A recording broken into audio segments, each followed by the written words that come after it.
I love the smell of success and money in the morning. Good evening, laddies, lasses, and losers. Welcome to The Click, and today I will teach you how to get into the grind zone. Sometimes people ask me, but LinkedIn influencer reincarnation of Click, why did you send your firstborn to the coal mines at the age of 4?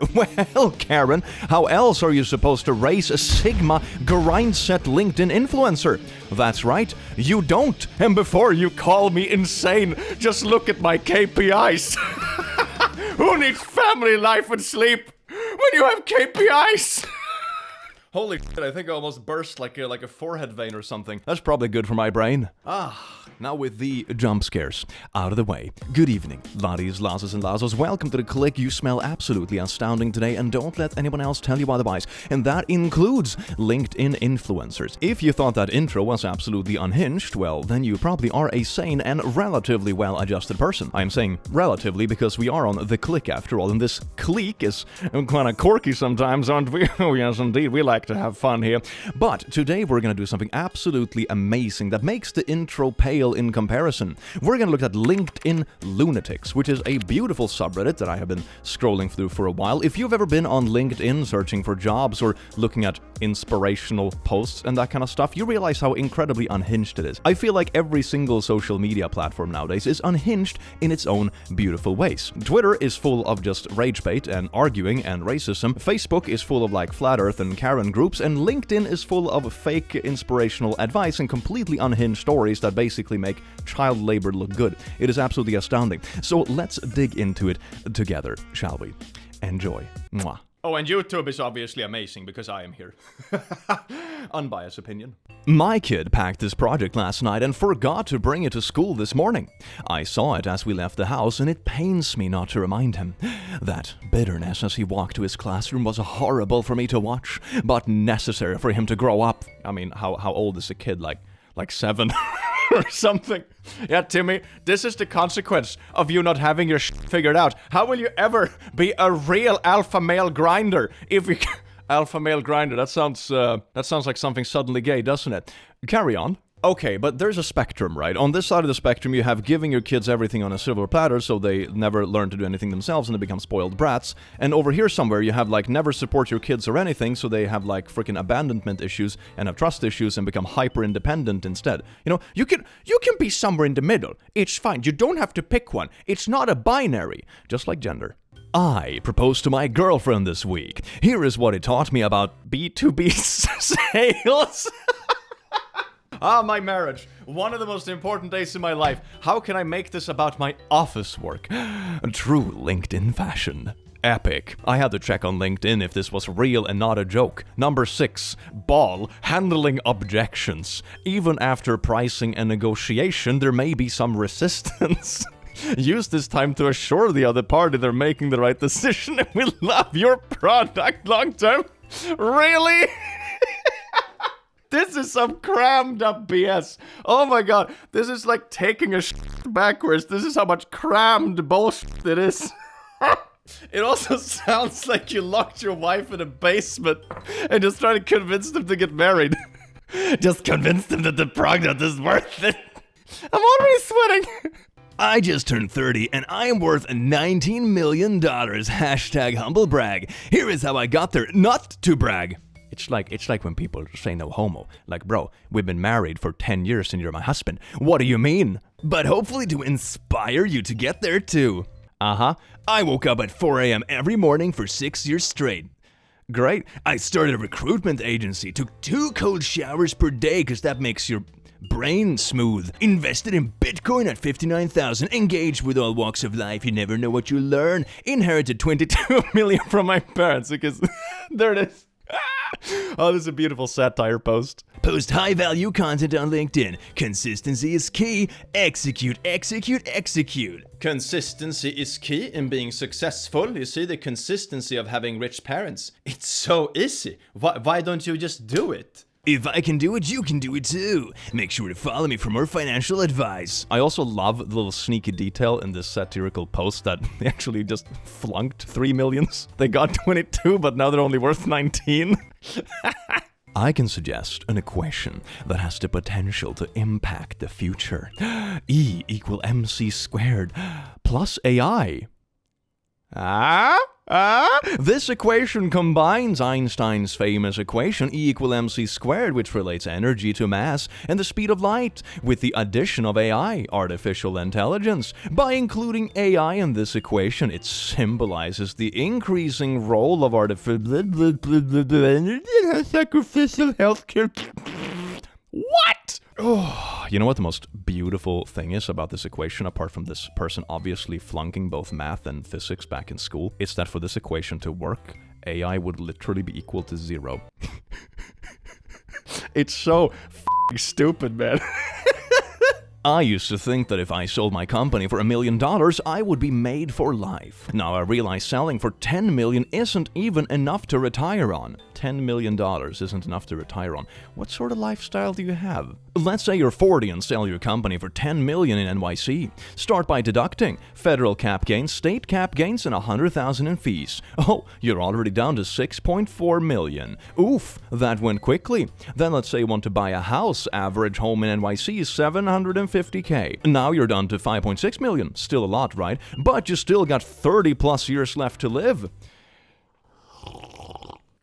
Reading posts like this certainly makes you wish it was less, right? So let's take into account average cost of living, $48,000, yearly property taxes, $14,000, miscellaneous expenses, $25,000, and after your big exit, you're left with $46,000/year to live on. Oh, and that's as a single person, not taking into account kids, wife, family. I remember as a kid dreaming of being a millionaire. Turns out that isn't as fun as it used to be.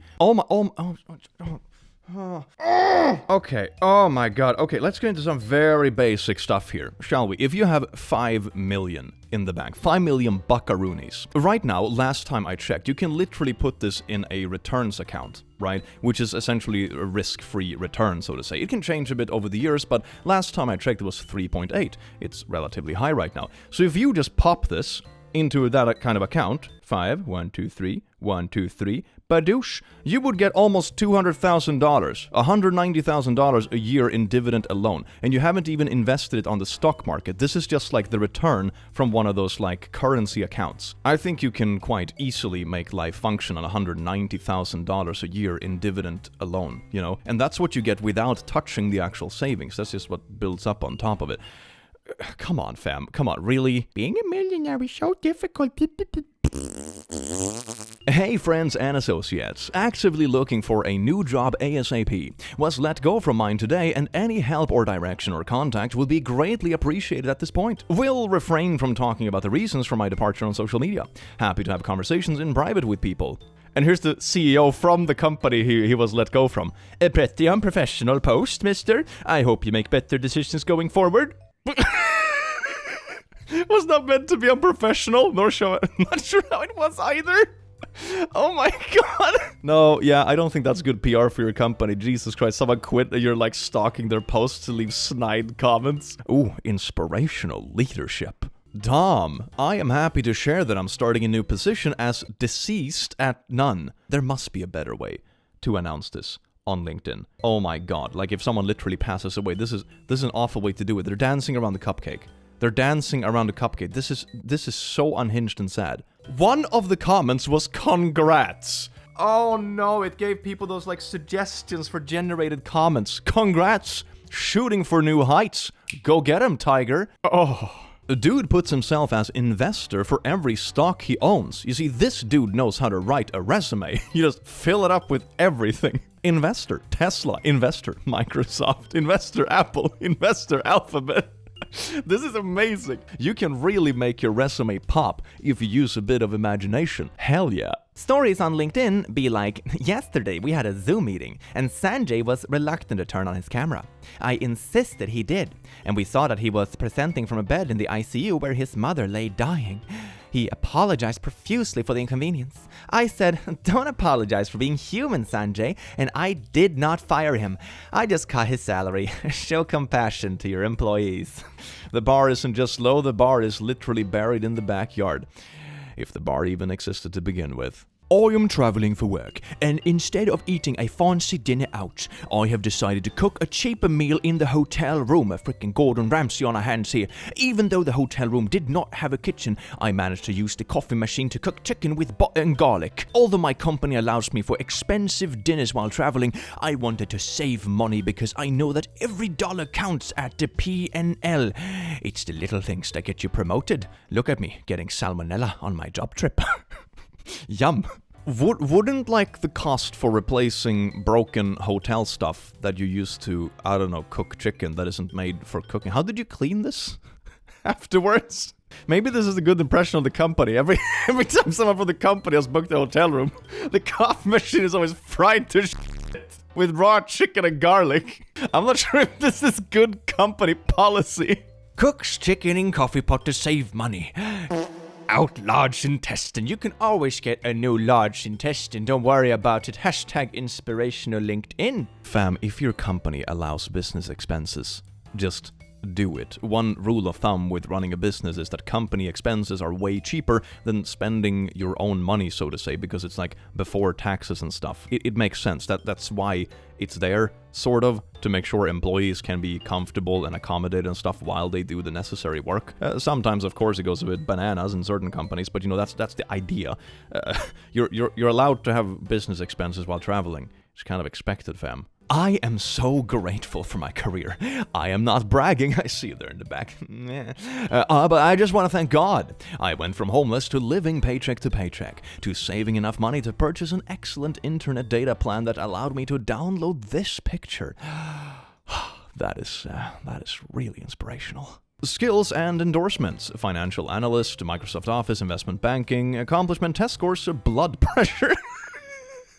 Oh my god, this is amazing to pad your resume with. This is beautiful. Just any and random test scores. I need to, like, I don't know, put my bench press or something on my test scores on LinkedIn. I can bench a lot, which inspires people around the office to be better than they were yesterday. Don't be a beta. Oh god, I can't do that. I'm sweating again. No, this is bad. This is bad. Use your PTO. It's not an arcade. You can't get a bigger stuffed bear by saving your tickets. Use your PTO. That's a really bad analogy. You mean apart from like a bigger vacation? If you save up your vacation day, you can make a larger trip? This analogy is really bad. I used to give all my PTO to my colleagues because it would make me grind harder. I gave my coworkers chlamydia once. Iris, this is an insane thing to put on LinkedIn. Impressive. As if the first thing wasn't kind of unhinged as well. It's just like playing the same game, no? This comment section is beautiful. The other day, I interviewed a potential manager to work with my company.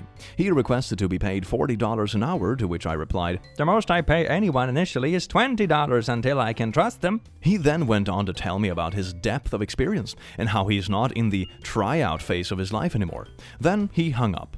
When I was 24, I worked 20 to 40 hours a week as an intern with no pay. How did you pay the bills, though? That's a little bit of a missing puzzle piece, isn't it? I learned more than any high-paying job could have taught me. Furthermore, my experience opened the door to so many incredible opportunities that I could not have gotten otherwise. I don't know, fam. This just seems like a shite test to see who will actually work for free. This is an embarrassing thing to put on social media, fam. No. Reality, unemployed, versus LinkedIn, a blockchain enthusiast, cryptocurrency evangelist, influencer, inspirer, chief visionary, serial entrepreneur, i.e. every business I started has failed, a founder, a mission, a philanthropist, another, a mission, empowering something. I am empowering people by reading memes. Hell yeah. Top 1% of LinkedIn profiles, according to myself. Speaker, TEDx, 2 times attendee. ICO advisor. That's sort of what it is, right? Sort of what it is. Round upwards. I mean, a serious note, though, is that don't sell yourself short, I suppose. If you're looking for a job, trying to get out there, you're a newly grad, etc., don't sell yourself short. Don't be too scared to, like, round upwards, so to say. Because a lot of the things when you have a new job, you will learn when you're there anyway, and everyone else rounds upwards as well. So don't be afraid to do it. This is, of course, a little bit silly, perhaps, but, you know, don't sell yourself short. Be good out there, and good luck. if you're an employee, asking for a 3-week vacation isn't the best idea, because those 3 weeks will show the company they can manage without you, so better to ask for less. This just feels like an absolute projection, right? This just feels like someone who knows that if I leave for 3 weeks, they will realize that I'm not doing anything during the day. If you're actually doing a lot and leave for 3 weeks, people will probably be more stressed when you're not around, and then like, oh, thank God they're back. Or literally like 1 hour after you left the airport, you're gonna get a call and be like, Oh my god, can you help me with this thing? My computer is on fire. you know, that's typically how it goes if people actually depend on you. So... This just seems like absolute projection, fam. Oh, no. My 4-year-old froze on stage at her first ballet recital. I failed, she told me after the show. I looked at her, heartbroken, with tears in my eyes. No, I failed you. But today you've given me more than I could have ever asked for. You gave me a sad kid story to post on LinkedIn. Link what? She asked. LinkedIn, I replied. A place where depressing personal anecdotals involving imaginary children are posted and mined for engagement in order to boost one's own professional identity. She looked at me, confused. But Dad! I cut her off. Shh. I thought to myself, it was all worth it. The exorbitant amount of money I spent on ballet classes. The exorbitant amount of money I spent on a recital costume. The exorbitant amount of money I spent on a thesaurus to find another word for the word exorbitant. Thank you, I told her. She smiled, did a pirouette, and vanished like a fart in the wind. Hashtag sad dad. Hashtag real kid. Hashtag truth. Hashtag tutu. Oh. It's so inspirational. Fly well, fart kid. Inspiring. The CEO saw one of his employees digging through the dumpster for food, so he bought her a headlamp to make it easier to sift through the garbage. You see, a normal CEO wouldn't have given them a headlamp, so that's really wholesome. A normal CEO would have just been there like, don't touch my garbage! That's the typical reaction to expect. Like I said, the bar isn't low, it's literally buried in hell. Professional person, I'm a CPA, CIA, CMA, CFE, CMM, CVC, FCFC, CBC, CFI partner. Woo! CPA, CMA, CAI, FRIS, Farties, FEMRISC, ML, compliance, tax, governments, and consultants. Is this just a bunch of, what do you call them? Not licensing, what do you call them? I lost a word in English, which makes me sound smart because I speak multiple languages, which I should totally write on my resume, but that's a lot of acronyms. When your bio is nothing but acronyms, maybe the acronyms have lost their purpose, right? The acronyms are supposed to be easy, and everyone is supposed to understand what they mean. I'm assuming. This is wild. PSA, 20 years from now, the only people who will remember that you worked late are your kids. I hope you never stop recognizing how precious it is to sit with your children around the dinner table every night. One of my best ever managers used to say this often. He actively discouraged overwork. My sister just sprinkled the last of Dad's ashes outside his former office, with permission and with respect, because he loved his work and loved being there. He taught us a strong work ethic is worth having. We know balance is too. I was about to say, is this a wholesome post for once? And then you scroll a bit lower to the comments. Bada bing, bada boom. It's Unhinged. Experience. Account manager. Took a year off because look at my prior employees. We work and Theranos. Oh. Yeah, that makes sense. That makes a lot of sense. This morning, we launched the Just Eat Power Hour. Woo! Our colleagues told us while in lockdown they were on back-to-back calls and found it difficult to take break away from their screens. That's not how we roll, so we introduced the Power Hour. What is the power? Is this just lunch? Did you just re-event lunch after overworking people during COVID? All right. It's designed for Just Eaters to have guilt-free time away from meetings. You're talking about lunch. Wait a second. So this is you just patting yourself on the back when you took the bar that is already low down into the backyard, buried it, and then after COVID be like, oh, look at this, I undug the bar again. Now it's up here. We have lunch now. Okay. Have lunch with the family, go for a walk, parentheses, social distance, exercise, just breathe. It's their time. Isn't, at least where I come from here in Sweden, lunch is usually included in the workday, sort of. It's like a thing. Another way we continue to brilliantly enhance the lives of Just Eaters everywhere. Yeah, those quirky people that have lunch. Never heard of them, but we are so accommodating to the unusual things. I just peed myself in public. No, not because I had to go and there wasn't a bathroom close. There was one within range. Sometimes you just have to put yourself in tough situations to overcome adversity. Overcome what adversity? Only having one pair of pants with you to work? What? What's the adversity? You just pissed yourself. What? I imagine this to be a scene in a completely unhinged parody film of like going to your psychiatrist. And they're like, you have social anxiety? Have you ever tried, exposure therapy? How about yourself in public? Have you thought about that? My wife passed away in her sleep last night. It was unexpected and I am beside myself. Please remember to let those you love know that nothing is more important than your family. Even as much passion I have for cybersecurity, nothing compared for the love I have for my wife. She was the one that suggested I go down the cybersecurity path and my drive to be successful. Okay, well at least they put the wife above it, I suppose. This is okay. This is. I hope they're doing okay, but this is wild. Startup CEO. My team is fully remote and meetingless. Communication is 95% written. This comes with some huge benefits. We can revisit conversations easily. Misunderstandings are way less likely. Conversations easily turn into docs and internal wikis. Our output is 10 times higher than most startup teams of similar size that I have worked with in the past. Your company has one employee on LinkedIn. It's you!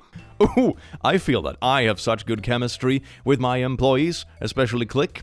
He's the best. I should start doing that. I should start giving out like Employee of the Month. Because it's always gonna be me. Interesting interview hacks we use for early on to filter for special driven people. Parentheses, right attitude. What is the right attitude, you might ask? Well, it's unhinged. Let's dig into it. Rang the candidate at 8 a.m. A request for interview. Early risers. 2. Scheduled telephonic interviews. First round at 11 p.m. Late workers. Got to the candidates to do a detailed business case. Real world thinking. Got the candidate to spend 6 to 8 hours in the office. Culture and patience. 6 to 8 hours in the office.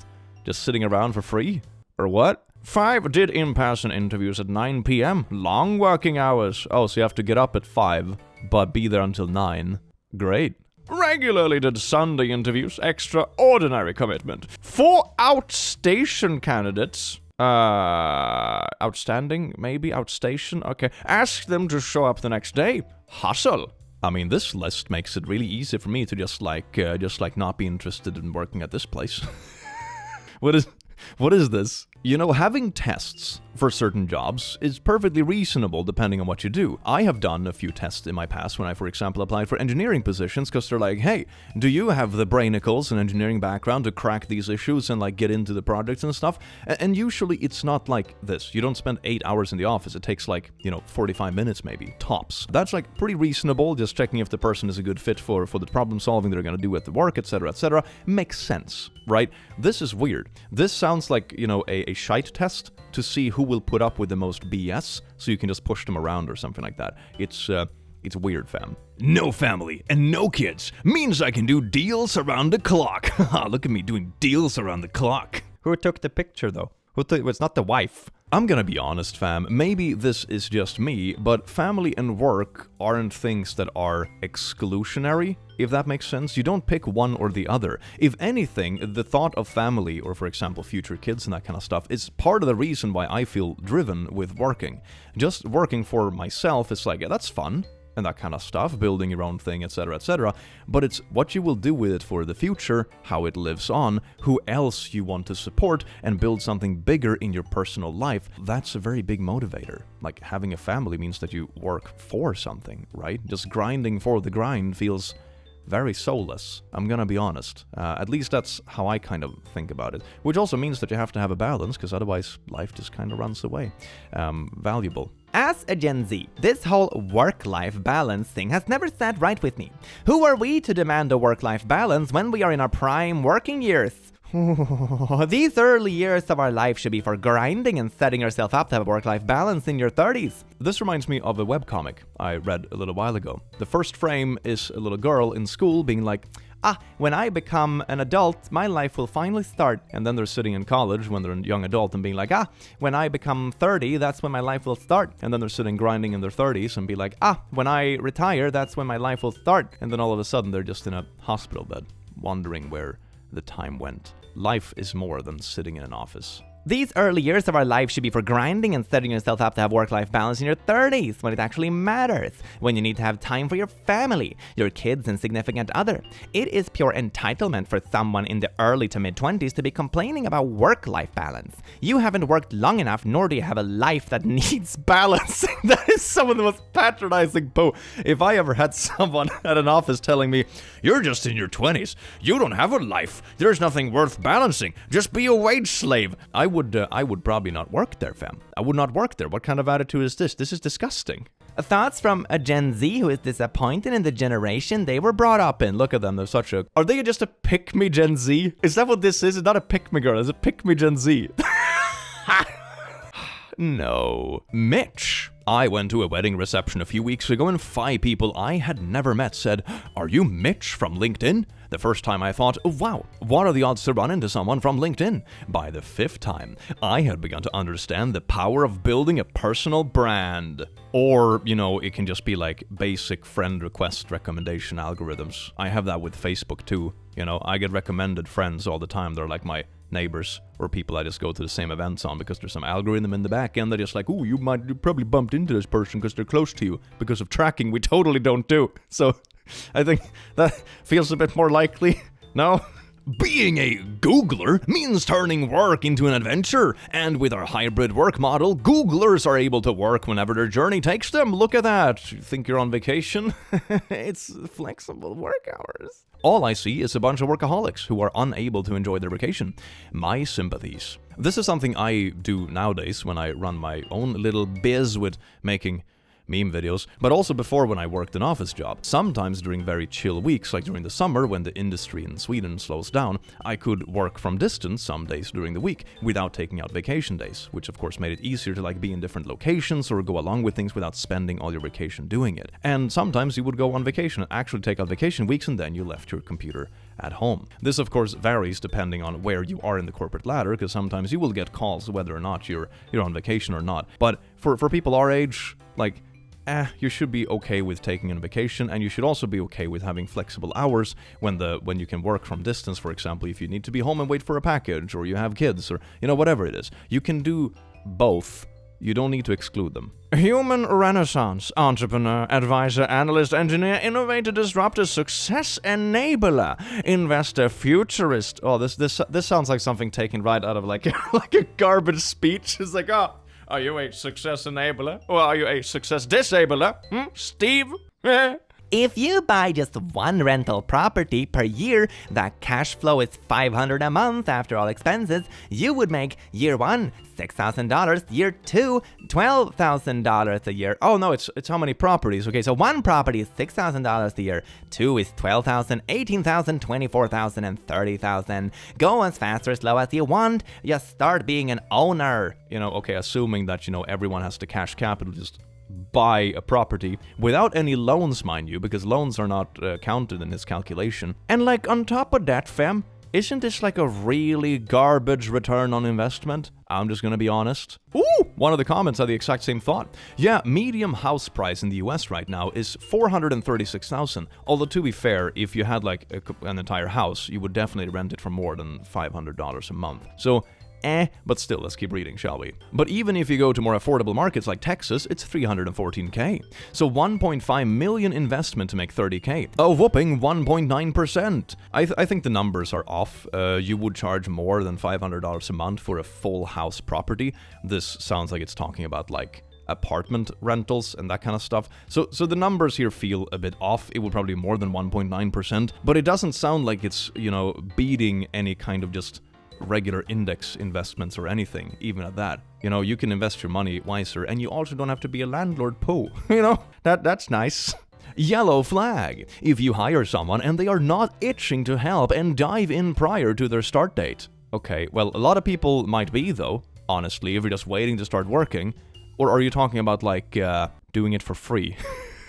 That's a distinct difference. The great hires start adding value before their official start date. Not every time, but most of the time. Okay, if this is about paid hours, then I can agree. That's a cool thing, for both parties. It's wow, we get to fill the position faster, and the person looking for a job get to start faster, which means less time away from work and just having expenses and stuff. That's cool. Doing it for free? Meh.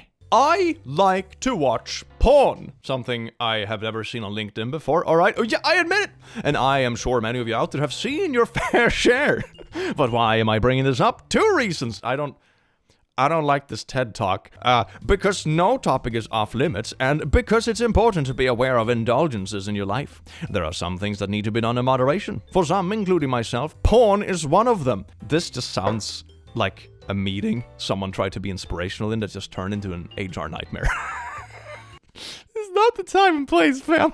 Be very aware of the things. If you do too much because more harm than good, carry on. You could have just, like, some kind of example about, like, moderation when it comes to anything. I mean, if you work out, you need to rest in between because otherwise your body won't recover. You need sleep and rest to be able to work your brain, so moderation is good when it comes to work or intellectually based shite as well. Or work-life balance or alcohol consumption or whatever it might be. Moderation is key in a lot of stuff. This is a weird example to bring up in, like, workplace context, fam. Work-life balance in your 20s is an easy way to guarantee a mediocre career. You know what we used to say back in my early 20s when I was in uni, right? I was in engineering. It was a pretty difficult program. Most people dropped out. Actually, a majority of people dropped out. And one thing we used to say to try to, like, reduce the dropout numbers and also kind of be there for each other, study together, have fun while we're doing it, making sure you don't hit a wall, which was also quite common, is that this can either be the worst 5 years of your life or your best 7. Because if you take your time to get to know people, go to parties, go to events, engage in, like, the student life, which also brings you a lot of people around you that you can study together with and bounce ideas with and that kind of stuff and support you back and forth, you're much more likely to make it and you're much more likely to enjoy your time and you're less likely to hit the wall. You can choose, is it going to be your worst 5 years or your best 7? Of course, it's a bit of a jokey tip, right? You know, don't over party and just, like, fail every exam, you know, but make sure to actually live life, because you're gonna work for like 40 years anyway when you graduate. You know, you're good, fam. Plus minus a couple of years doesn't really matter. I keep a jar of old farts that just smell so bad. Oh man, they just stink. I don't know why I keep them. And I usually start my day by cracking open the lid and scooch and just huffing a big lungful. Why? So I start my day with the worst thing happening early. This means my day can only get better, right? Sigma grind mentality. But yeah, anyway, today I ran out of jars of farts and I just read your post and it had the exact same effect as my fart jars. Cheers. I also like how this comment about fart jars has more likes than the original post. That is amazing. Please don't get me twisted on LinkedIn. The wrong platform for that? Tinder is always open for casual, not the workplace. Donald, I'm calling you out directly here. Trigger this post to follow me, then send a connection request. I am not the one. Trust and believe I will out you to my network. For sending a request and viewing someone's profile, I thought that was like 90% of what people on LinkedIn do. And I have many who do not follow me, but rather sit back and watch to the folks don't understand enough is enough etiquette. You viewed my profile and then I sent you a connection request. Nothing more than a professional connection intended. Block me if you find a connection request improper. My bad if I misunderstood. You followed me first, that's why I viewed your profile. If your intentions were more than that, block yourself. I have bigger worries on my plate and always operate with transparency. Operate with transparency. I will publicly drag anyone who dares to send me a connection request. Well, that will make sure you never get any more connection requests, I suppose, if that was the intention. My god. I mean, there are plenty of people who act inappropriately on LinkedIn. That goes for any social media platform, but this doesn't seem like it, fam. This palm tree fell over, refused to die, and curved right back up. Oh, gonna be hell when LinkedIn finds out about this tree. Oh no, not the tree. It's gonna be the new, like, alpha wolf pack leader stuff that has been debunked countless of times. You know that random picture of wolves that went viral, where it's like, oh, there are 3 strong ones in the front and the alpha's in the back overlooking everyone, and then... And it turned out to just be complete bogus, but it has been spread around as some kind of, like, inspirational quote thing about leadership and corporate life, like, countless times, even though it's just a lie. Don't do the same to the tree. The tree didn't deserve this. The tree is a good boy. As per my last email. Another one of my favorites is, I hope this email finds you before I do. Hey Tim, a vendor of ours was hoping to connect with you through our platform. If you attend the meeting, we will donate $300 to a charity of your choice. No thank you. Have a good day. Any particular reason why doing a good deed doesn't resonate with you, Tim? That is a manipulative shite. Oh my god, what an unlikable person. Seriously, what the frick? You contact me unsolicited and try to flog some product that is not even yours, and when I politely say no, you give me this shite. Go F yourself, you flog. I am the founder. I own 90% of the stock. No one cares. But if you thought this was bad enough, then this person went on to shame them publicly for not going along with this interview. I am gobsmacked that any human being can be like this. Never mind a government worker. Starting with an idea from nothing. Nothing is never easy. This thing we're doing is offering something that changes people like blah blah blah. You just try to like guilt trip someone and be backwards nasty about someone not wanting to attend a random meeting. That is wild. And then you hold like the charity money over their head as if they're not donating something. Jesus Christ, fam, come on. As a recruiter, I do feel it's very disrespectful to interview with multiple companies at the same time. Don't be an interview sloot. Yes, today we are sloot-shaming job interviews, I suppose. But it's fine if we do it. If we interview multiple people for a position at the same time, that's fine. It's not the same thing. If your interest is purely money and not furthering your technical career, then you should be upfront about that. Aren't those like usually pretty hand in hand, though? If I advance my technical career, I would also expect more compensation for it, you know? A lot of bleeding edge tech companies want folks that are here just because they want to improve things, not money. We want a one-way street relationship. There, way fewer words. Agree? Not agree. 98.6%. Well, take that, get roasted. University of South Carolina. I visited campus for a music program in Library of Science Introduction. Visited regularly while in the area. University of Cambridge. Research historic documents available in their digital archives for various writing projects. Savannah College of Art. Explored their campus and spoke to the recruiter. College Bachelor of Arts. Okay, that's reasonable. Emerson College. Review their journalism degree program. Decided not to apply. Man, I should do this. I should do this for the place I went interviewing to that I didn't end up working at. That's a good way to pad your resume. Hell yeah. Shakira, 45, unveils ageist looks in miniskirt and sheer top. Showbiz glow. My wife can hang with these young guns. Not too bad for a 49-year-old. Doug? This is an insane thing to post on LinkedIn. This is an insane thing to post even on Twitter, which says a lot. Please know. Does your wife know you're doing this? Yesterday, I was walking to an interview. There was a starving dog on the road. I stopped to feed him and missed the interview. The next day, I got a call asking to come to do the interview. I was surprised, but I went. Then when the interviewer came in, he was the dog. And then I got the job because I was a good person and I fed the dog. The dog was also the CEO. Weddings are a waste of money. When my wife and I got married, we didn't waste $50K on a wedding. Instead, we sent every invited guest $500 and told them to invest in their favorite stocks. Teaching 100 people financial literacy is more important than a single night of celebration. Follow me for more #personal finance advice. Okay. All right. So, there's this thing about life, that life is sort of worth living. You know, that's a very nice, wholesome takeaway. One thing I started doing during COVID, as a little bit of a side tangent, but sort of relating to this story, just a bit less unhinged, is that I started trying to optimize everything. Because I was working way too many hours back then. You know, the YouTube channel was sort of taking off. I was making sure I didn't miss that train, so to say. I was also going to the gym. I was managing the company, doing all the paperwork myself, still editing most of my videos myself. I did everything myself. So what I did was try to optimize everything. Why go to a gym every day if I can get weights for home and just work out from home every day? And this was also peak pandemic, of course, so it made sense in the moment. But as time went on and the pandemic was no longer really a thing to the same extent, I realized that life goes away. If you try to optimize everything to this extent, save every expense, do everything as efficiently as possible, you just end up sitting at home and doing nothing with your life. So optimizing things can be smart, but if you optimize everything or optimize too much, you just lose out on life. You lose out on the thing that you allegedly are working so hard to live, you know? So this is weird. And you don't have to spend $50K on a wedding. You're fine. Facts, laughing till crying emoji. Trump won. Dementia Joe. Biden sucks. You know it. This is a wild thing to post on LinkedIn. And it's a wild thing to use your kids for political pawns in your I don't know, political virtue signaling. This got 6 likes. Was this really worth 6 likes? Bruh. Oh my god, look. Is that Mitch from LinkedIn? People actually made memes about this. That is so good. I owned and ran a company for 14 years before I sold it.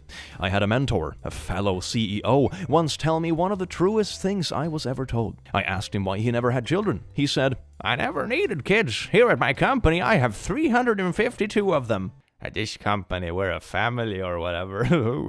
I looked at my own company and thought, he is absolutely correct. That's your takeaway? No, a sane person will be like, darn, that's fucking sad. Some kids are best if they are just left alone and excel. These are the kids that go into sales, service, or other self-accountable positions. Most kids don't need a teacher or parent to assign them tasks and check in on them to make sure their tasks are completed. Is it just me, or is this also like weirdly patronizing towards the people in the company? Come here, little baby, I will teach you the ways.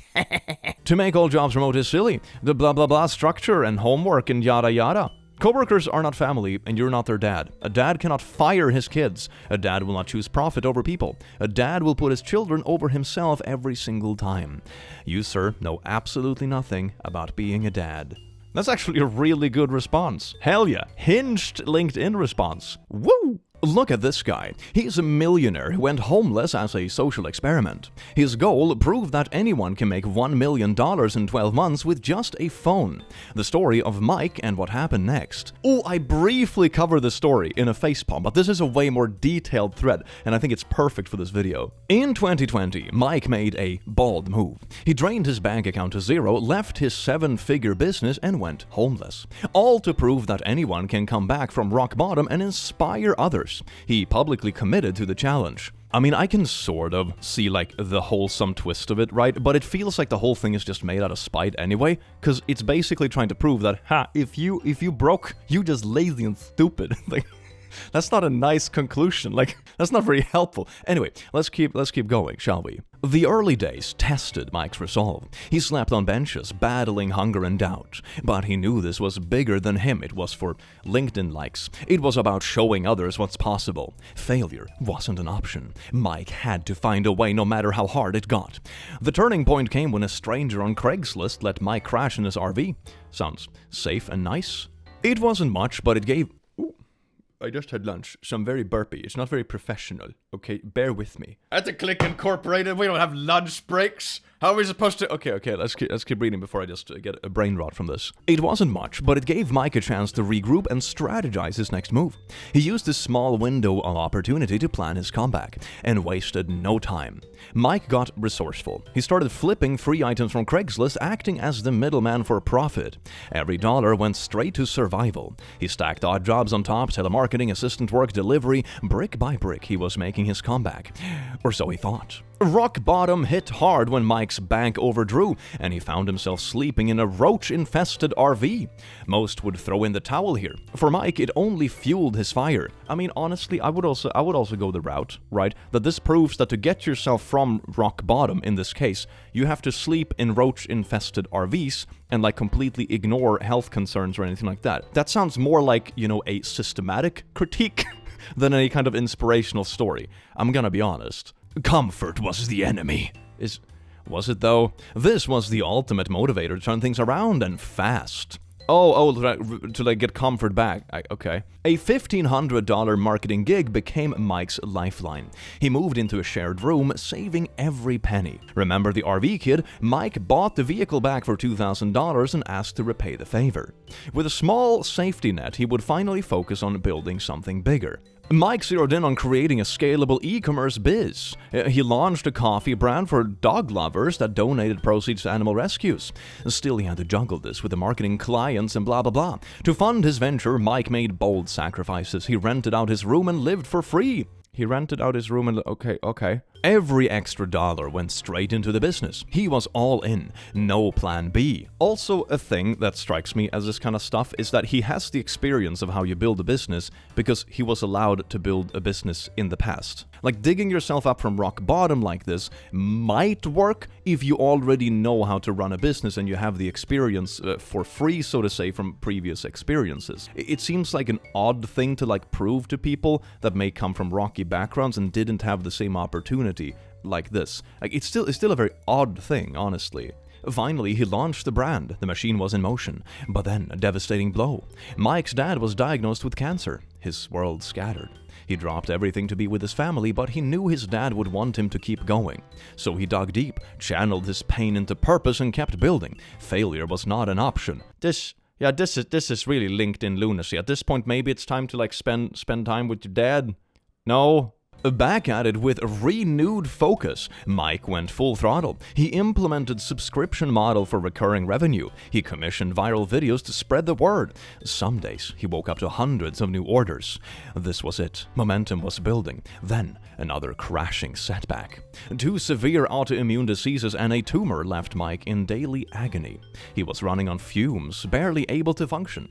A doubt crept in. Could he really keep going? That's when a message changed everything. A stranger reached out, saying Mike's story stopped him from falling off the flat earth, so to say. At that moment it clicked. This wasn't about hitting $1 million.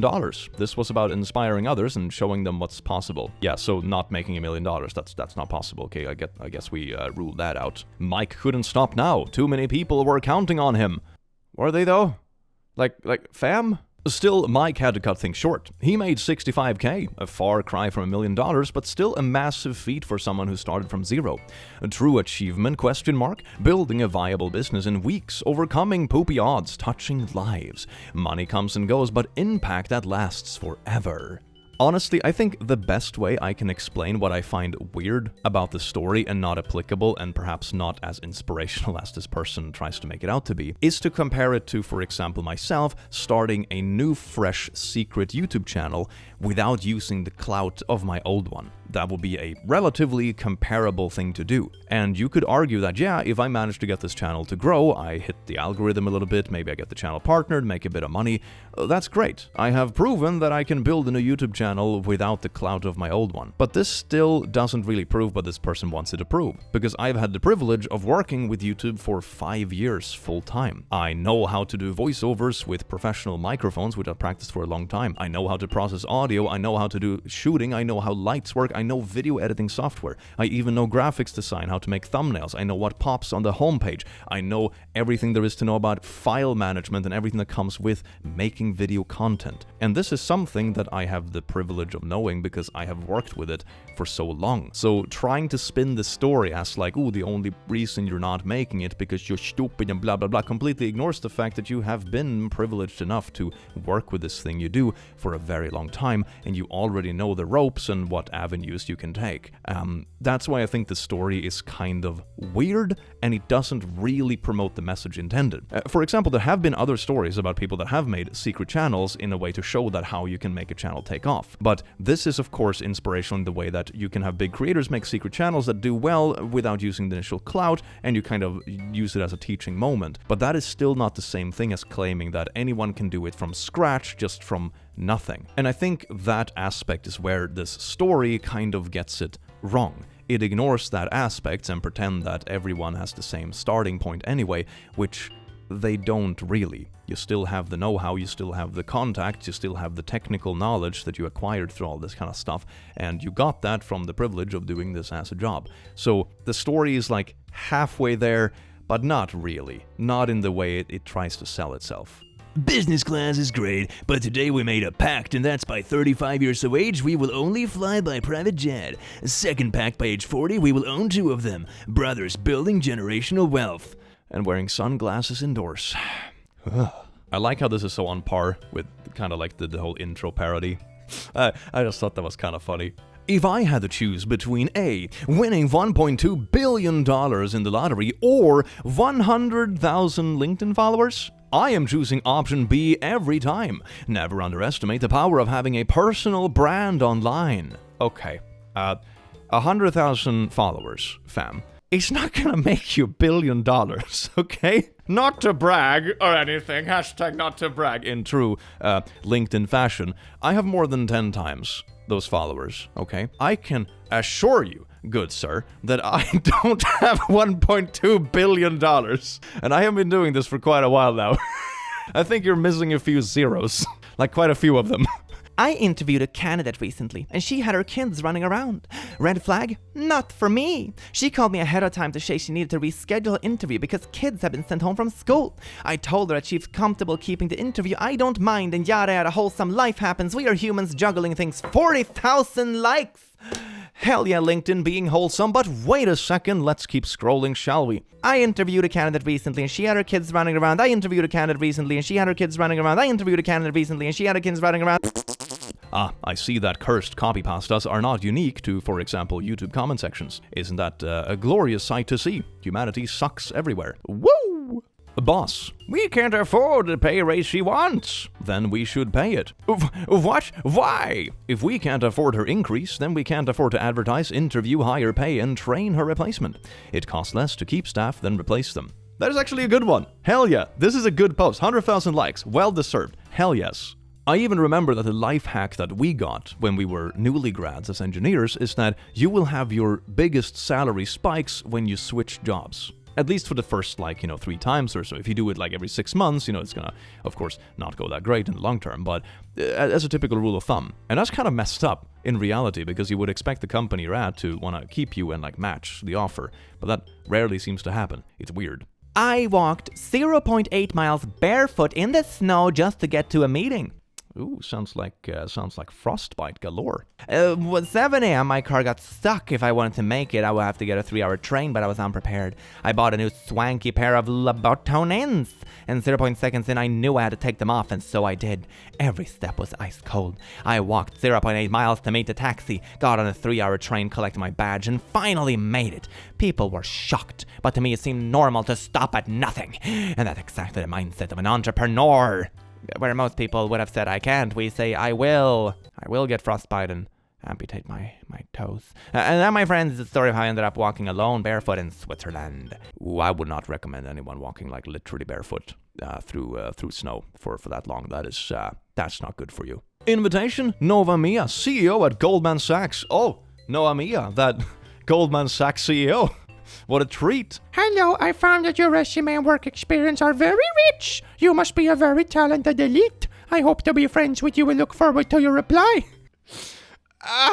Well, today didn't go as we hoped, but it's in the hardest of times we learn the best lessons and feel the most gratitude. Did you just sad bait your own kid, crying over having to put his dog down? This is absolutely insane. I wonder, in 10 years or so, how many literal lawsuits we're gonna see from kids that were used by the parents for social media clout that just didn't agree on it and are now suing to get the pictures removed, or suing for damages or whatever, or distress, or whatever terms are used in the US, I don't know. This is Unhinged. Don't sad bait your kids. Crying over a pet passing away is an incredibly personal moment. If someone took a picture of this, of me, and posted it to their social media and be like, oh my god, today was a valuable lesson. Click's puppy died. I would bring out my sword. By the end of this year, I am giving away $25 million. That might sound like a joke to you, but it's real. Here is what I mean by this. I get offered $25,000 to $50,000 per hour for speaking engagements. For my next book, I have spent 1,300 hours writing it. I'm giving away this book basically for free. It will cost 99 cents to purchase. Ah, okay, so I see you give it's like one of those how to make money books. So you just give them 25 million. Okay. Couldn't you literally apply this logic to anything, though? I mean, if you're selling a video game and be like, you only pay $50 for this video game, but we had a development team of 200 people and it costed us $10 million to make it, so you're actually getting $10 million for $50. That's not how it works. It's mass produced. That's literally how products work. What the hell? Hank Green. I swear I'm not just on LinkedIn to shitepost. I'm also here to congratulate my friends on their new positions, received unsolicited business advice, and stalk my friends from high school in true LinkedIn fashion. Not breaking news. Those who know me can tell I am somewhat #different. And now I have a possible explanation why. I took an IQ test as part of the Intelligent Company of the Year 2024 competition and seemed to perform better than 99% of the world population. Oh, let me take a moment to be proud. We have a saying in Sweden called the bajsnödig. That really feels accurate here. Dear God. Wasn't it Stephen Hawkin, I think, who said that people that brag about their IQ are the people who have nothing else to show, sort of? I think that's a pretty good takeaway. And it's like, testyouриq.org. It's not even like a proper Mensa diploma or anything. Come on, fam. The devil whispers, "You cannot withstand the storm." The warrior replies, "I am the storm." One like entrepreneur. My entrepreneurism is the storm. Am the storm. I actually did die once and was back in work in 5 hours. Had an accident and was dead about 9 minutes. Went to ER in an ambulance. They patched me up and went home and worked from home the rest of the day. What? Me trying to live my life. LGBT propaganda. Literally. I see. Just posting your casual homophobia to your LinkedIn network. Wholesome. 2,500 people were like, "Oh my god, I like this. You know the biggest problem in my life? Yeah, there was a rainbow on Facebook once. The propaganda." I think there are two ways to dissect posts like this. The first one is, of course, that just because LGBTQ-related topics are more common nowadays doesn't mean it's propaganda. It's just that it's accepted enough to have it in somewhat mainstream things nowadays. If you see a gay character in a movie, it's not propaganda, it's just that it's accepted enough to have in a movie nowadays. Gay people do actually exist, believe it or not, so having the occasional gay character in the movie isn't that particularly far-fetched, now is it? Number two, at least personally, I have never experienced anyone trying to push me into something I am not. I have never had a gay person come to me and try to convince me that I'm actually gay. I've never had a trans person come up to me and try to convince me that I'm trans. That has never happened. On the other hand, I have heard countless of stories where the reverse has happened, where gay people and trans people and so on and so forth have been forced into fitting into things they are not. And you've had like conversion therapies and camps for this that are still around today, which is absolutely wild. So posts like this are not just unhinged and very phobic, they're also just really dumb. Ryan, fry cook, McDonald's, full-time, 2017 to 2020. NFT blockchain, Web 3.0 enthusiast and investor, September 2020, June 2022, and then back to McDonald's. Oh, why did you... No, NFTs and Dogecoin? Oh, that's so... And back to Oh, that's so sad, This is a meme profile, right? This is a meme profile. Please. Ah, well, laddies, lasses, and lassos. I hope you learned how to be a proper Sigma grinder. That can mean a couple of different things after watching this beautiful video. I hope you have an amazing rest of your day, and I will see you in the very near future. Take care. Mwah.